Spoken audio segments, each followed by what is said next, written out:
So just to set the table briefly, we are here talking about building the workplace of the future.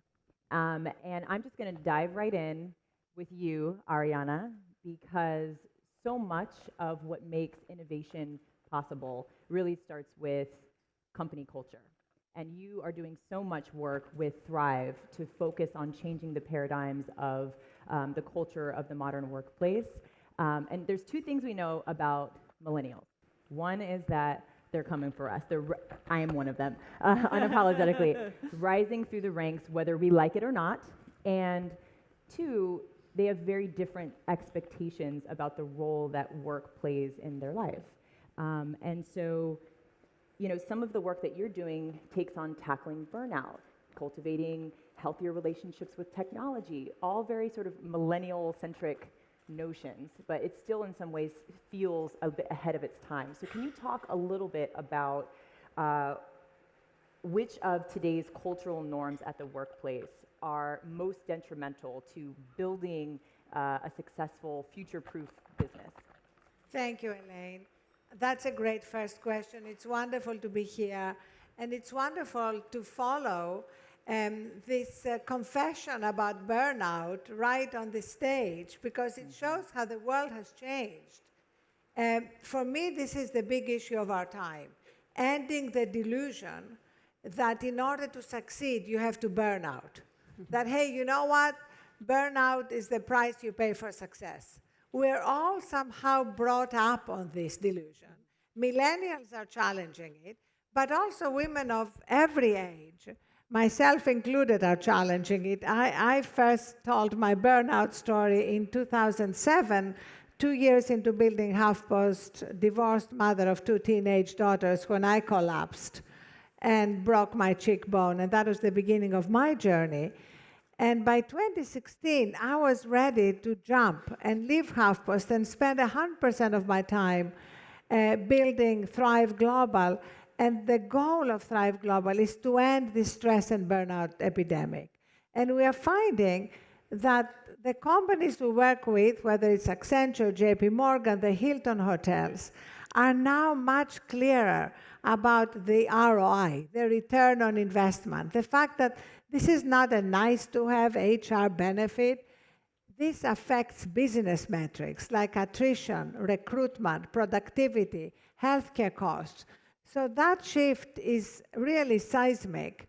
And like with any period of transition, we still have people at the other end of the spectrum. We still have people who expect employees and themselves to be always on, to answer texts and emails at all times.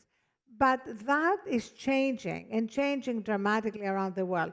One thing you mentioned, Elaine, that is key here and that complicates this journey is our growing addiction to our devices. So at Thrive, on our media platform, we have a dedicated section, Humanity and Technology. We all love our phones, but we are all beginning to recognize that there are unintended consequences.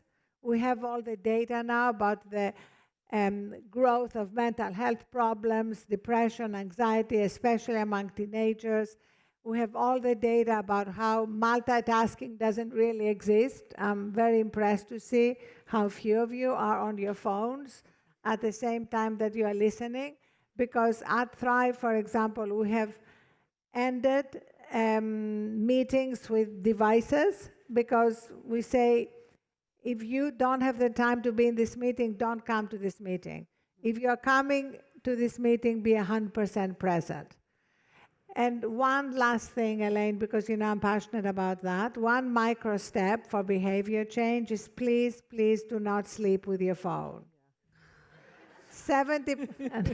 Challenge me. I'm like Elaine's coach on that. But 70% of people sleep with their phones. And the truth is that if you wake up in the middle of the night, you are much more likely to go to your phone, disrupt your time to recharge. And we've produced a very nice charging station that looks like a phone bed with a little blankie. You can buy it on Amazon, or I can send it to you. You can tuck your 10 phones, yours, your husband's, your children's. You can tuck them under the blanket, say good night, and reconnect in the morning. I can attest it works. I have one on my upper level, and I am forced by Arianna to sleep without my phone next to me. So far it's working. I was able to get here on time, so there we go. So Terri, let's talk to you. You are the Chief Inclusion Officer at Deloitte, and Deloitte did a very fascinating research study about the 6 signature traits of inclusive leaders. What are those 6 signature traits?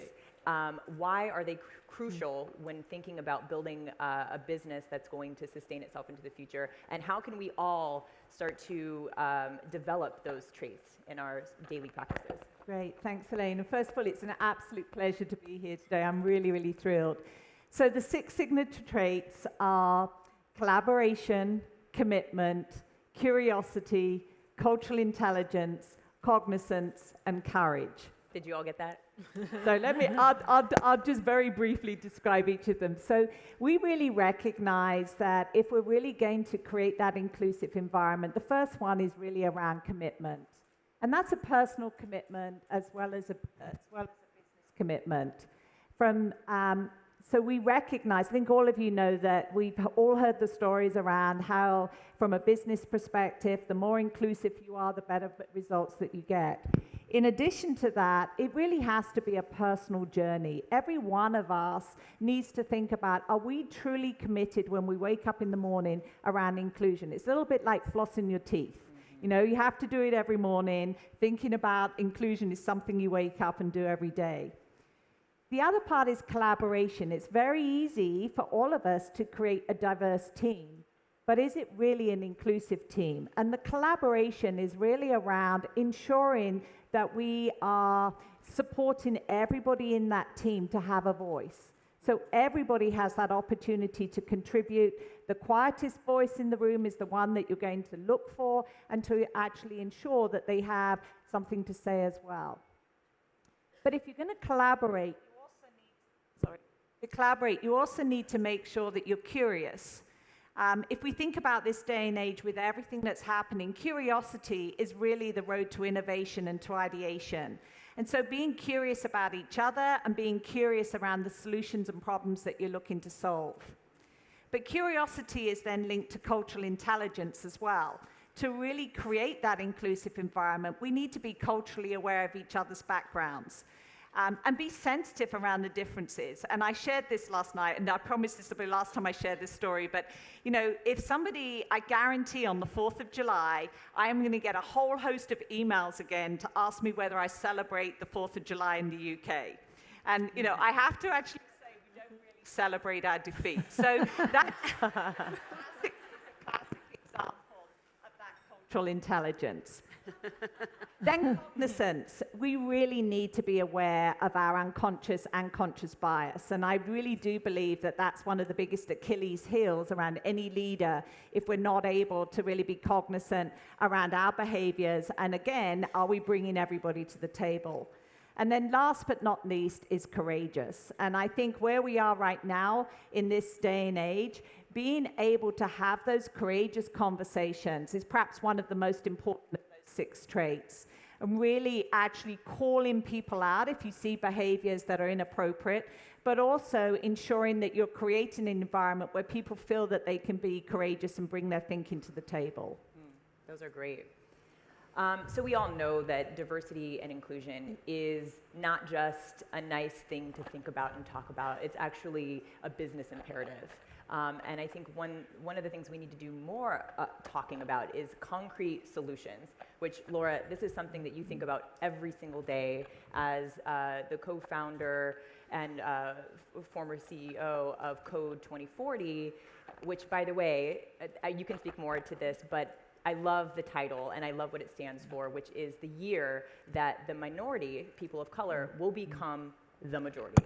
And so you are thinking about that, and I want to talk to you specifically about your experience with diversifying pipelines.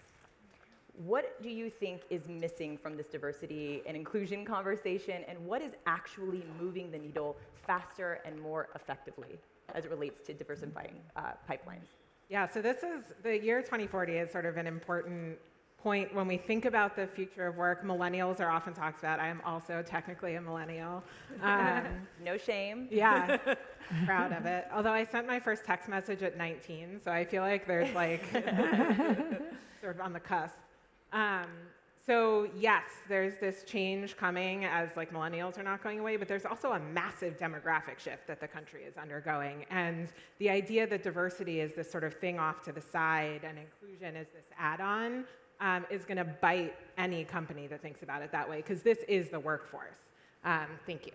This is the workforce of the future. And actually, I think what's often missing from these conversations is this idea that fundamentally what companies need to do is a massive change management undertaking. We actually know what works in a lot of cases. There's sort of this myth out there that it's like, we can't possibly know what to do, it's too complicated. That's actually really not the case. There's a lot of best practice out there. The challenge is that because it's not an add-on, it means fundamentally changing the systems that your company is using to do business. It's not about adding a diversity recruiter. It's about completely revamping the way that you do hiring, talent assessment, the way that you promote, how you assign projects. Sort of the core elements of what it means to run your company need to be redesigned with inclusion at the center of it, as opposed to sort of sprinkled with some diversity dust at the end. And that's actually where companies fall short, is they're not willing to do the hard change management work and to tear apart their systems and rebuild them. And with Code 2040, when we have worked with companies that do dismantle and rebuild systems, that's when you actually see change. I like that, diversity dust. Let's sweep it away. All right, so one thing that everyone in this room knows is that across industries, women are severely underrepresented in leadership positions and positions of influence and decision-making power. But so we so clearly have a pipeline problem. We know that. But Jeri, you've managed to break through, and in a particularly male-dominated space, you are the first you're the first female vice president at Audi of America, which we can all give a little round of applause for. So I have a two-part question for you. How did you break through? Sorry, guys, my earring is bumping into my microphone. Women problems. And my second part of the question is, what are some of the sort of concrete, effective ways that you're seeing this pipeline issue addressed within your own organization and within your industry, which is STEM? Yes. Well, to the first question, how did I break through? I think I'm a story of no one ever told me I couldn't. You know, I reflect back and, you know, all the way back to high school, my top 10 in my class were 5 women and 5 men. And, you know, the reality was that we could go anywhere. And I chose engineering. So I am a STEM grad. I'm a big believer in STEM. I think STEM education provides such a great foundation to either move through technical fields or something else. And for me, having that background gave me, I think, the confidence to be able to pursue a variety of things throughout my career. And I've always worked at more product-centric, highly technical organizations, primarily in automotive. But now I'm a communications officer, you know. But I had the right foundation to be able to succeed. And then I think some of the traits that you described, courage, things like that, were also critical for me to be able to navigate my career and to succeed. But now at this point, I really want to give back and change, you know, how the path that others take going forward manifests itself. So, for example, at Audi, we have a very concerted effort that we call Drive Progress, which is both internal as well as external. And from an internal perspective, we are doing a lot of that re-engineering of the internal systems and making sure how we recruit, how we retain, and how we develop women gives them the opportunities to excel. And then we're also doing things externally, whether it be the STEM grant that you saw with the Idea Incubator. We're also partnering with organizations like American Film Institute to provide grants for future female directors. And we're doing things with the James Beard Foundation and helping bring more female chefs into that industry. So really looking at where we can influence and impact the pipeline. And I do believe that that is one of the biggest challenges going forward, is how do we get more people into the pipeline so that we have this talent pool that can address all the challenges that we have coming for the future. I love one of your quotes that said, can you all hear me? I even took my earring off for you guys. You have a quote that says, "We will see more industry innovation in the next decade than in the last 100 years." Yeah. So given this very fast-paced rate of change, what are some of the trends in technology that each of you are seeing, this is for anyone on the panel, that are really driving the future workforce, and particularly those that are new or overlooked? What are those trends in technology that need to be on the radars of everyone in this room? Well, obviously, we're all talking about artificial intelligence and what AI is going to do to our lives, and the expectation that AI is going to become more intelligent than we are. And I think this is the moment for us to look at what AI cannot do. AI will become more intelligent than we are, but it will never be wiser, more compassionate, more creative, or more loving than we are. So we have a lot of work to do in parallel with all that's happening in AI, machine learning, algorithmic learning, et cetera, to keep working on our humanity. That's my big concern right now, that a lot of what's happening, especially with our growing addiction to phones, is disconnecting us from each other in fundamental ways. And we see an explosion of loneliness. I mean, the UK has actually appointed a minister of loneliness to address this epidemic. And the UK, you know, it's not, I mean, I went to school there, and it's not renowned for being touchy-feely, right? So there is something going on. So we've started this campaign at Thrive that we call augmented humanity. You know, the way we're celebrating augmented reality, what can we do to celebrate our humanity, to find ways to connect with each other, which starts with connecting with ourselves. You know, Thich Nhat Hanh, the great Buddhist monk, said it's never been easier to run away from ourselves. And I just wrote a piece after the suicide of Anthony Bourdain. You know, his series was called Parts Unknown, and he took us everywhere around the world exploring. But we have a lot of parts unknown inside ourselves, and we don't give them time and attention. And that's why I think this emphasis now on mental health and reconnecting with ourselves and having these conversations, which are tough sometimes, is so important to me. And so as long as we go on this journey, I have no concern about all the technological advances that are happening. But if we don't go on this journey, I think it's going to be incredibly problematic. Well, I'll build off that. I think I have a little bit more concern than you do, because I think the because thing you live in San Francisco. It's true, because I'm in the middle of the tech industry. I think the thing we're not teaching is ethics, because actually the challenge with AI, it is going to become smarter than us. It's learning on its own, but the fundamental way that we're building these systems, they don't have ethical thinking built into them in many cases. And in a lot of cases, once you build the AI system and sort of the wheel starts spinning, it's a black box, actually. And it's really hard to go back and dismantle the way decisions have been made via AI or machine learning. And so it's actually critical that folks who are building all of these systems have training in ethics and how to make decisions ethically. So I'm a little bit more pessimistic on that, but I think we can get there. And then I would say the other thing that's not being emphasized or taught enough is the ability to metabolize change.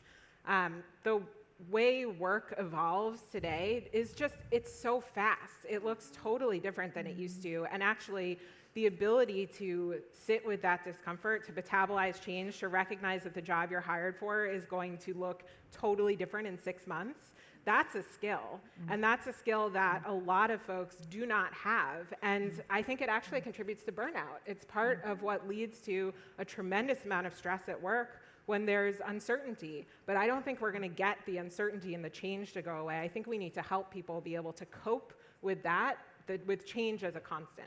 I think if we can attack those two things, actually, then I'll be a lot more optimistic. Yeah, I mean, I would just add something else, and I think the point that you made, Laura, around the ethics is really, really important. But there's another component part around the systems and around the engineering. And it's not just around the ethics, but it's having the female voice as well. So if all of this work has been done by our male counterparts, are we actually leading to some additional challenges from the point of view of equality in that regard? So that really concerns me around having the female voice and the female involvement in that regard. And then I couldn't agree more from the point of view that actually embracing that change internally, and again, around where the collaboration is so important, because no one individual, if we think historically, it was like the heroes, the CEOs of the firm, they know everything, can do everything. That is no longer feasible, and that's where having that collaboration and bringing everybody to the table is so critically important, because we can no longer have the hero that tries to save the day, because everything's moving so fast. And so you need to be able to bring as many different people to the table, part of the discussion, drive the curiosity, but most important of all, be recognized that nobody knows everything and the collaboration is going to be key. Yeah, I would just, to build on that, I would say the backstory of that quote a little bit was, if you think about the automotive industry, I mean, there are no 100-year-old autonomous, electric, digitalized car companies, right? But that's where everything is headed. And having that diversity around the table and having a variety of ideas from various backgrounds come into the creation of those experiences for the future will be key, because we're not just selling a product anymore. There's this ecosystem that goes around experiencing these products, and we want to make sure we're not building in unconscious bias, if you will, into those experiences in the future. And having great ideas really comes from the collaboration and, to me, the diversity. And if I can just give one example on that, because I think a lot of times the conversation about it's like, diversity is important, and everyone's like, yeah, and then we don't have like a good tangible example. And actually, I think the automobile industry has got it, which is, if you've seen, there's two examples. One, when Google released their Photos product, some of you may have seen that the algorithm was tagging Black people as gorillas. The way Google tests their products is they test it internally with staff. And so the fact that they didn't have a ton of Black people on staff meant that the algorithm didn't learn what Black people looked like. And so literally the released product would be like, faces, here's like your Aunt Sally, here's your daughter, here's some gorillas. And you'd be like, no, that's my friend Ted. So like that happens. There's also a video online that shows a dark-skinned person trying to get soap out of a dispenser, and the light sensor actually cannot recognize that their hand is there. They have to take a white paper towel and hold it under. Both of those things suck. Now combine that with the fact that we have self-driving cars that are using imaging to determine what is surrounding them as they're driving down the street. And if in a life or death situation, are they going to hit the light pole or the gorilla? Like, we don't want those technologies making those mistakes.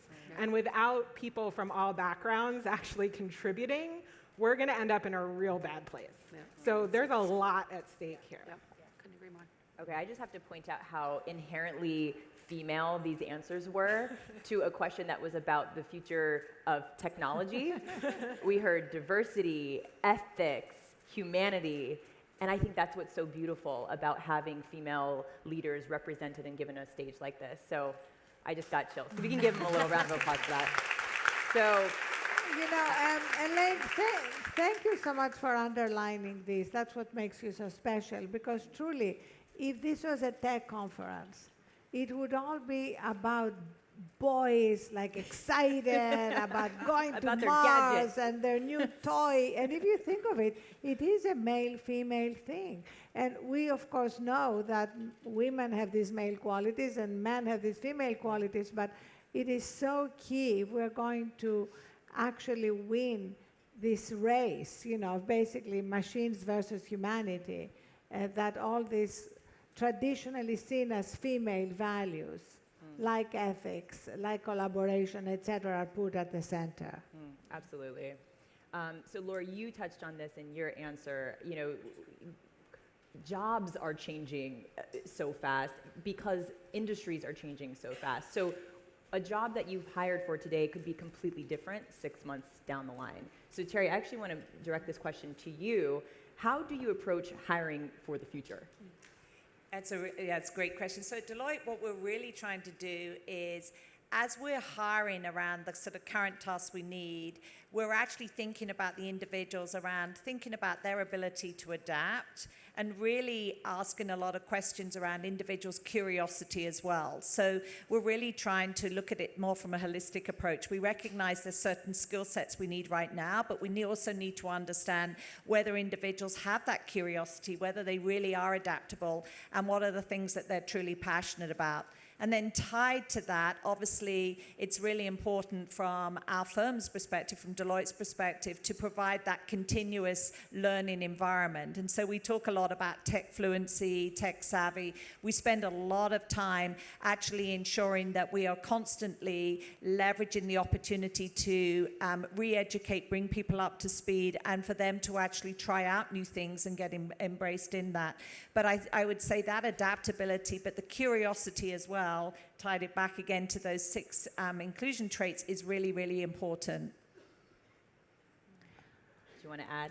I just want to say that we all talk about upskilling, for the future, but when you mentioned, the constant sort of stresses of constant change, we need to also recognize how do we train people to be more resilient. And that is key. So in our work with companies, we have looked at what are the qualities that make you more resilient, because change will continue to accelerate at a faster and faster pace. How do you become unflappable? How do you stay in the eye of the hurricane when everything around you is in turmoil? And we have found that one of the skills that is incredibly important is teaching people how to prioritize and then helping them be comfortable with incompletions. The truth is that there is always going to be more that you can be doing than you have time to do in a day. In fact, I can say for sure that nobody here can really complete everything you could have done that day at a reasonable time and go to bed and get 7 to 9 hours sleep, which I hope you should be getting, unless you have a genetic mutation, and about 1% of the population does. But the rest of us, science is now conclusive. So if you don't learn to live with incompletions comfortably and prioritize, it's going to be very hard to end the day, because the end of the day is very arbitrary now. There is no job that anybody here is doing that is 9 to 5 or 9 to 6. So we have to declare that arbitrary end to the day. And when we do that and give ourselves enough time to recharge, it really makes a huge difference to our capacity to be resilient. I mean, look at all the stories that are being told. People who are running on empty are not as resilient. We are not as able to deal with whatever the future is bringing. People who run on empty are not as resilient. That is a wonderful tweet. Somebody should tweet that. So one last rapid fire question for each of you, given that we have 3 minutes and 42 seconds on the clock. Each of you are builders of the future. what is one strategy that you want to arm every woman in this room with as they go off back into their real lives, into their professional lives, that they can put into action today? And we'll just go down the line. Rapid fire. Okay. Go ahead. So I would say there's one, it's a saying that we have at Deloitte. It's around less wishbone, more backbone. So rather than keeping your head down, doing a good job and hoping you'll get noticed, actually have the backbone to ask what you want and be strategic in those asks. So less wishbone, more backbone. Ooh, that's good. That's cool. I would say be a champion or sponsor for another woman or girl or someone in your community. Just, to me, we as leaders and a diverse group of just amazing women, we have the opportunity to bring someone else up. We should be supporting each other. We should look for people that have those skills and competencies and really, help them get to the next level. So be a champion for another woman. I would say find your professional tribe. Find a group of 3 to 5 other people that you feel like you can go to when you've hit a wall at work or things are tough or you just need to vent, who can help you kind of work and reason through. The small group of social entrepreneurs, women of color social entrepreneurs in my life have totally transformed my ability to do my job without losing my mind. They make me so much smarter. They make me way more resilient.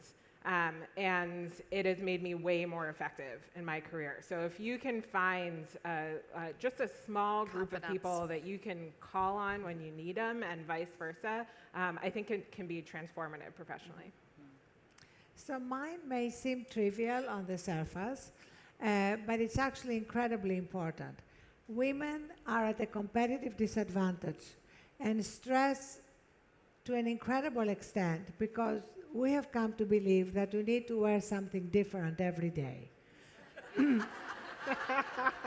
Or certainly for every occasion. Men don't believe that. They put a suit on, maybe, or a hoodie if they're in San Francisco. And it's all fine. So I have started a movement that I'm happy to say Elaine has joined called #repeats or #style repeats, and I proudly Instagram wearing the same dress again and again and again.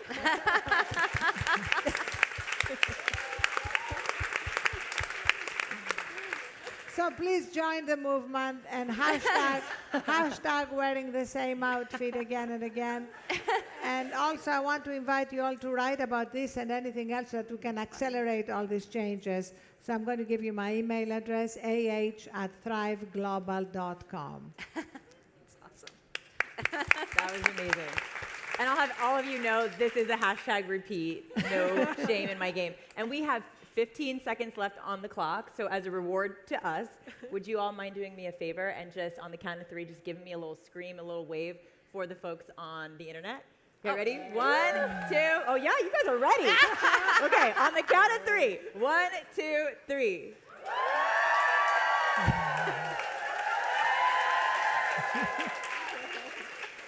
All right, thank you so much, ladies, and thank you to all of our amazing panelists.